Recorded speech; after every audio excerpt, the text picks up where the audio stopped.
আসসালামু আলাইকুম।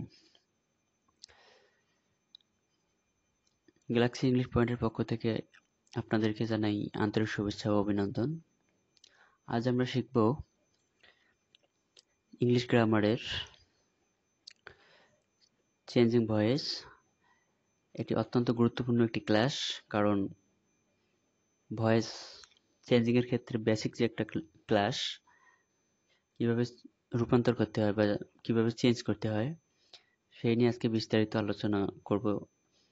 এবং আজকের ক্লাস নাম্বার 1, চেঞ্জিং ভয়েস।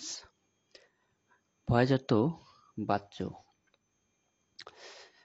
তো ভয়েস দুই প্রকার, অ্যাক্টিভ ভয়েস এবং প্যাসিভ ভয়েস। অ্যাক্টিভ ভয়েস অর্থাৎ সাবজেক্ট যখন কোনো কাজ সক্রিয় থেকে সম্পাদন করবে তাকে অ্যাক্টিভ ভয়েস বলে।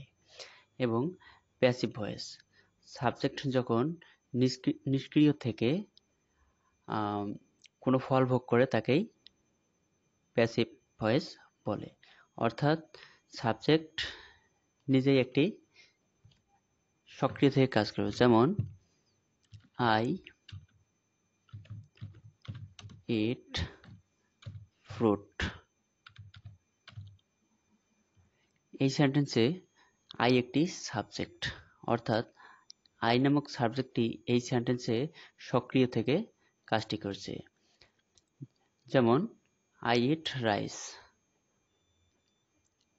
এবং প্যাসিভ, আমরা যদি এই সেন্টেন্সটাকেই প্যাসিভ করতে চাই তখন তার প্যাসিভটা আসে যে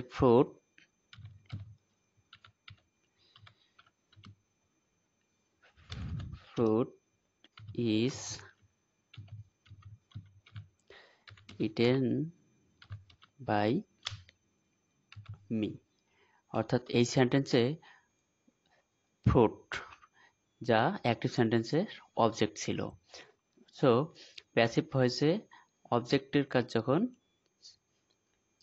নিষ্ক্রিয় থেকে করতে হয়, অর্থাৎ অবজেক্টটাকেই সাবজেক্ট বানাতে হয়, তখন সেই সেন্টেন্সকে প্যাসিভ ভয়েস বলে।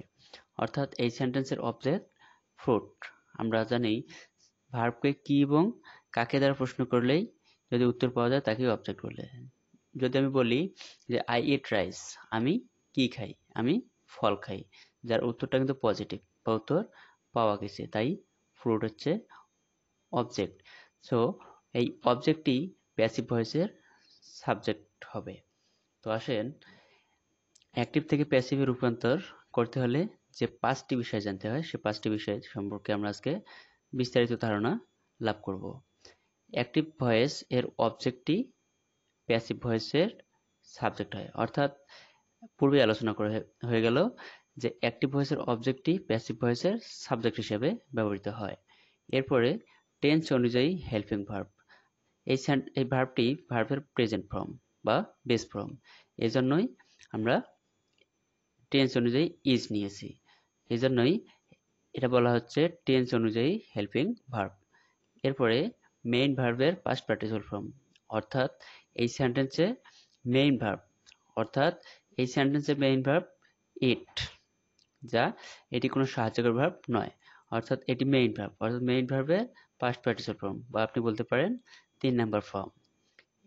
4 নম্বরে প্রেপোজিশন হিসেবে সাধারণত আমরা বাই ব্যবহার করি, কিন্তু কখন টু ব্যবহার করব, ফর, অ্যাট, উইথ আমরা বিস্তারিত জানবো।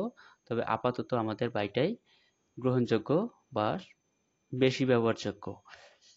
এরপর আসেন 5 নম্বর, সাবজেক্টের অবজেক্টিভ ফর্ম, অর্থাৎ সাবজেক্টের অবজেক্টিভ ফর্ম। যেমন এই সেন্টেন্সের সাবজেক্ট ছিল আই এর অবজেক্টিভ ফর্ম হচ্ছে মি।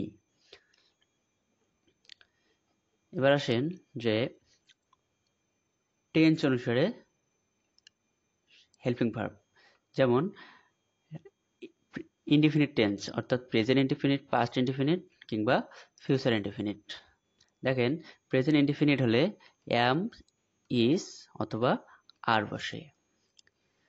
পাস্ট ইনডিফিনিট হলে ওয়াজ অথবা ওয়ার বসে। এবং ফিউচার ইনডিফিনিট হলে শ্যাল বি অথবা উইল বি বসে। এবার আসেন কন্টিনিউয়াস টেন্স, অর্থাৎ প্রেজেন্ট কন্টিনিউয়াস, পাস্ট কন্টিনিউয়াস এবং ফিউচার কন্টিনিউয়াস। প্রেজেন্ট কন্টিনিউয়াস হলে আপনার am being, is being এবং are being বসে।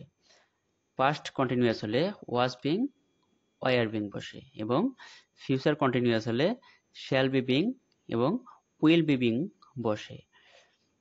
পারফেক্ট টেন্স অর্থাৎ প্রেজেন্ট পারফেক্ট, পাস্ট পারফেক্ট এবং ফিউচার পারফেক্ট।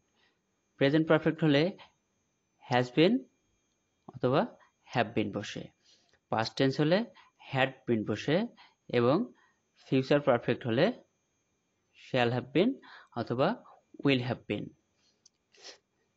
এক্ষেত্রে আমরা কিছু সাবজেক্টের অবজেক্টিভ ফর্ম দেখব। যেমন আই থাকলে আমরা মে নিতে পারি, ইউ থাকলে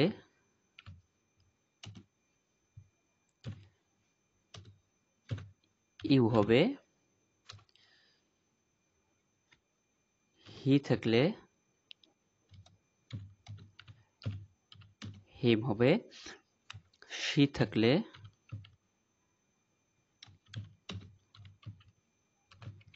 হার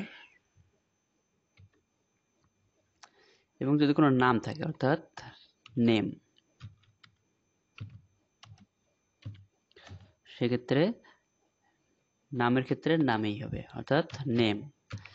সো এখানে আর অনেক কিছুই থাকতে পারে, পরবর্তী কোনো বিস্তারিত ক্লাসে আমরা তার ব্যবহারিকগুলো দেখব।